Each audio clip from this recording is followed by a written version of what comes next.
with the issue of miscarriage of justice, like you mentioned. So we are basically, and you've obviously laid out the 3 types of scenarios that this could be carried out. And you're saying that this really gets rid of all shubuhat, and it can't be carried out if there's any shubuhat, any doubt. Yeah. So for example, CCTV, DNA, all that stuff is not considered to be, is not sufficient to establish this punishment. Yeah, the problem that people have is that this is such an extreme punishment. And yes, Ibn al-Qayyim might say that the whole body experienced pleasure, but that's a temporary pleasure. And now this is a permanent ending of someone's life. That's such a strong punishment on a system that is dependent on human beings. For example, 4 male witnesses could come together and conspire and say, we saw this act. This is something that is open to... I disagree with that for a reason. I think, first of all, that if there is any indication of a conspiracy, then that would surely be enough to prevent that punishment from being carried out, because al-hudud tudra' bi-shubuhat.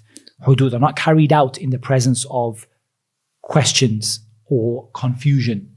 So that's one thing. The second thing is, historically, there just aren't any cases where these 4 witnesses actually came out and witnessed this. This is something that is so rare that it's virtually non-existent, that 4 witnesses actually witnessed this happening, except the people who we're talking about in full public display. Other than that, it really isn't conceivable, and it hasn't really happened in history. And that's why really all of the times this has happened have really been through confession, not through Okay. What about the second witnesses? One you mentioned, like a pregnancy that could not have happened unless it was outside of marriage? No DNA test. Like, how does that come to pass then? And how could that not be a case of mistaken identity or something that's gone wrong? The fact that she's pregnant is kind of... But if she's married to someone... Okay. And then she's pregnant with someone else's child, for example. That's a shubha then. Oh, so that wouldn't lead to the end punishment. We're talking about something there is no.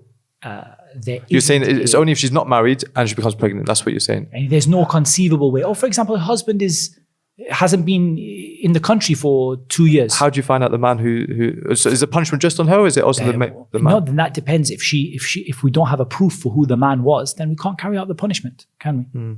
Does that make sense? Yeah, okay. I think that all of the regulations and the restrictions here show that the emphasis on this is actually deterrence. There's a greater emphasis upon deterrence than there is upon, and the fact the Prophet ﷺ discouraged people from confession. If the purpose here was retribution, then the Prophet ﷺ would not have discouraged the person who came to confess. Yeah, I think a lot of people would totally agree that it's a huge deterrent. I think people generally accept that. They're not going to argue with that. But this